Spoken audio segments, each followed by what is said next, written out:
Pria ini melihat sebuah mobil menabrak lapangan. Reaksi pertamanya bukanlah untuk menyelamatkan orang, tapi cepat di tengah jalan.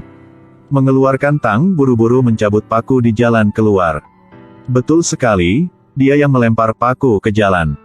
Awalnya dia berpikir untuk meninggalkannya begitu saja di jalan tetapi tersapu oleh truk yang lewat. Jadi dia mengebor lubang paku sehingga ujung paku di jalan. Dia melakukan ini untuk memberi bengkel mobilnya lebih banyak pelanggan. Kim awalnya dianggap sebagai orang yang baik sebelumnya. Tapi karena di depan jalan sedang membangun resort, ini membuat jumlah mobil yang melewati tempat ini berkurang.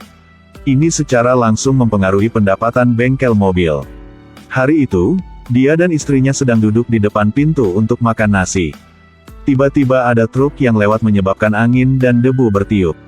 Dia dan istrinya sangat marah. Mas Kim langsung melempar mangkuk ke meja makan. Marah pergi ke lokasi konstruksi dan temukan mereka untuk mengkompensasi kerugiannya. Tapi lokasi konstruksinya tidak ilegal.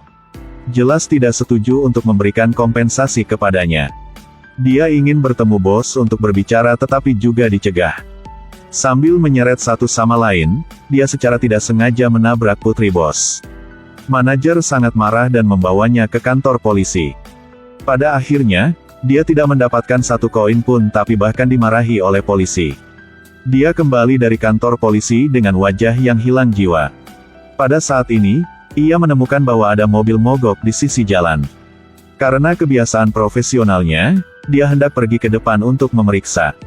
Setelah itu, Kim mengatakan bahwa itu hanya beberapa komponen yang rusak. Setelah diperbaiki, itu akan berjalan selama beberapa tahun lagi. Tapi Moon menyuruhnya untuk harus mengubah baru segalanya. Bukankah ini mencegah orang lain menjadi kaya? Malam itu Moon pergi mencari Kim dan tidak banyak bicara menendangnya jatuh ke tanah. Tetapi karena Kim sedang memiliki bisnis yang buruk, dia sangat marah di dalam. Itu sebabnya mereka berdua berkelahi. Sama seperti itu, mereka berdua akhirnya bermusuhan. Kim kehilangan sumber pendapatannya dan jatuh ke dalam jurang maut. Untungnya, Tuhan tidak mengecewakan hati manusia. Malam itu bengkel mobilnya akhirnya menerima pelanggan. Ban belakang mobil tertusuk puing-puing. Ini hanya masalah kecil dan hanya membutuhkan tambalan. Tapi dia menemukan pasangan muda ini mudah dibodohi. Itu sebabnya dia membebankan harga tinggi untuk dua ban. Pemilik mobil tahu bahwa ini terlalu mahal, tetapi karena pacarnya duduk di dalam mobil dan mendesaknya untuk bergegas. Untuk tepat waktu, jadi dia harus membayar. Kim juga senang punya penghasilan. Pada titik ini, ia menggunakan tang untuk menarik keluar potongan besi di roda. Dalam hatinya dia sepertinya sedang memikirkan sesuatu. Seorang pria di tengah malam menyebarkan paku di jalan. Pada hari kedua, bengkel mobilnya langsung memiliki pelanggan. Kim tidak melihat apa masalahnya dan langsung menyentuh ban. Memang dia menyentuh ada paku yang dia sebarkan di jalan. Setelah memperbaiki mobil, dia duduk dan meminta harga 30.000 won. Tanpa diduga, pelanggan ini tidak hanya tidak mengatakan apa-apa, tetapi juga memberi Kim puluhan ribu lagi. Ini membuat istrinya sangat bahagia. Tapi seminggu selanjutnya toko tidak ada pelanggan. Kim buru-buru pergi ke jalan untuk memeriksa bahwa potongan-potongan besi di jalan semuanya hilang. Toko terbaik tidak dibiarkan kosong dari pelanggan. Pada saat ini, sebuah truk lewat, dan dalam sekejap, paku besi melesat keluar. Melihat adegan ini, Kim segera mengerti semuanya. Setelah dia kembali dia segera mengupgrade pakunya lalu menyebarkannya di jalan. Tapi perlakuan ini ditemukan oleh istrinya. Dia bingung dan bertanya apakah dia melakukannya tanpa takut melanggar hukum. Tetapi ketika Kim melihat uang, dia tidak bisa memikirkan hal lain dan kehilangan hati nuraninya. Dia meyakinkan istrinya. Di hari-hari berikutnya, pekerjaannya selalu memiliki pelanggan. Istrinya melihat bahwa dia menghasilkan begitu banyak uang, jadi dia juga setuju dengan metodenya. Hari itu, pemilik lokasi konstruksi lewat dan bannya bocor. Dia tidak berniat menambal bannya pada awalnya. Karena Kim tidak punya pekerjaan karena dia. Tetapi ketika Sun Yang setuju untuk membayar 3 kali lipat dari harga, Kim setuju. Tidak lama setelah itu, ban itu diperbaiki. Tapi Kim masih marah terakhir kali jadi dia minta biaya perbaikan mobil 3 juta. Sun Yong sangat marah dan memberi tahu Kim. Cara menghasilkan uang yang tidak bermoral ini pasti akan dihukum suatu hari nanti. Tapi setelah mendengar dia mengatakan itu, dia dan istrinya tidak merasa bersalah. Demi bisa menjalani kehidupan orang kaya, dia dan istrinya terus naik ke jalan dan menyebarkan paku. Kali ini untuk meningkatkan tingkat keberhasilan mereka bahkan mengebor lubang di jalan dan memakunya.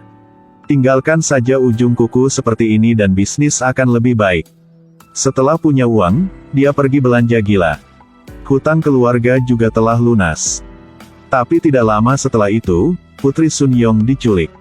Polisi bertanya apakah dia punya dendam dengan seseorang baru-baru ini. Sun Yong ingat bahwa hanya Kim yang berada di bengkel mobil. Itu sebabnya polisi memutuskan untuk menyelidiki. Di jalan bertemu Kim sedang menyelinap.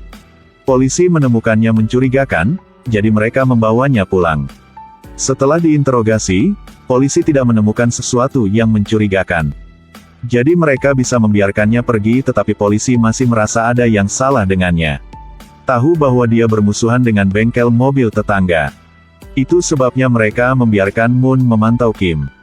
Tetapi hanya dengan melihatnya, Moon mengetahui. Pada tengah malam, wanita itu mengambil bor dan berjalan keluar ke jalan. Setelah mengebor di jalan dan kemudian menyelinap pergi. Setelah dia pergi, Moon berlari untuk memeriksa. Tapi dia tidak menemukan apa-apa. Tetapi ketika dia berbalik untuk pergi, dia tidak sengaja menginjak paku. Sebagai seseorang yang bekerja dengannya di bidang yang sama, Moon memahaminya dalam sekejap. Keesokan harinya dia menemukan istri Kim. Awalnya dia bahkan tidak mau memperhatikan Moon. Tetapi setelah Moon mengatakan bahwa ada sekotak paku untuknya, dia membeku di tempat. Tetapi Moon mengatakan bahwa jika tidak ingin dia mengekspos dosa-dosa suami dan istri Kim, istri Kim harus datang ke rumahnya besok. Tanpa diduga, istri Kim setuju. Keesokan harinya dia naik mobil Moon. Sejak itu Kim menemukan istrinya telah menjadi menyukai makeup. Sikapnya terhadapnya juga tidak intim. Malam itu Kim bermimpi seekor keong biru melompat di atas kepalanya. Dia menyentuh bagian atas kepalanya dan tidur. Hari itu, sebuah mobil tanpa hati-hati menabrak lapangan. Agar tidak diselidiki, dia buru-buru menggunakan tang untuk menarik paku ke atas. Pada saat ini pengemudi keluar dari mobil. Kim merasa orang ini terlihat sangat akrab. Bukankah ini orang yang pergi ke toko beberapa hari yang lalu untuk memperbaiki mobil? Pada saat ini, pengemudi juga mengenalinya. Melihat bahwa dia telah mengetahui tentang perilakunya, dia dengan cepat melarikan diri. Dia merasa aneh jadi dia pergi ke bagasi untuk memeriksanya. Dia menemukan di dalam adalah putri Sun Yong. Karena ini dia tidak hanya tidak terekspos, tetapi juga menjadi pahlawan yang saleh. Sun Yong karena ingin berterima kasih, dia memberi Kim 3 juta. Kim mengambil uang ini tidak hanya untuk memperbaiki bengkel mobil tetapi juga membeli mobil baru. Hari itu dia pergi ke toko kelontong untuk minum alkohol. Ketika dia melihat seseorang yang dia kenal, dia tidak lupa menekan tombol kunci mobil untuk pamer ke semua orang. Tapi hari-hari bahagia tidak berlangsung lama. Kim menemukan paku di TKP. Pada titik ini dia juga memahami keseriusan masalah ini. Di dalam hatinya dia merasa sangat menyesal. Sekarang Moon pergi ke rumah sakit karena orang yang meninggal itu adalah temannya. Moon mengejek Kim dan menyuruhnya kembali dan mendapatkan uang kotornya. Kim sekarang tahu bahwa kebenaran telah ditemukan oleh Moon. Dia mengingat ekspresi aneh istrinya baru-baru ini. Selain itu, dia juga pernah bertanya padanya. Bagaimana jika seseorang tahu apa yang kamu lakukan tetapi tidak mengungkapkannya? Ketika dia mendengar ini, dia langsung sadar. Juga mengerti mengapa Moon tidak mengungkap kejahatannya. Dia buru-buru pulang ke rumah untuk bertanya pada istrinya. Namun di tengah jalan, ia bertemu istrinya menggunakan bor untuk menancapkan paku di jalan. Setelah dia kembali ke rumah dia mengeluarkan uangnya dan ingin membakarnya. Tapi istrinya lebih baik mati daripada membiarkan dia melakukannya. Karena dia benar-benar dibutakan oleh uang. Hati nuraninya dia menyesal pergi ke jalan ingin mencabut paku itu. Tapi tidak peduli seberapa keras dia mencoba, dia tidak bisa memuntahkannya. Percaya bahwa di masa depan dia akan membayar harga yang adil untuk apa yang dia telah lakukan.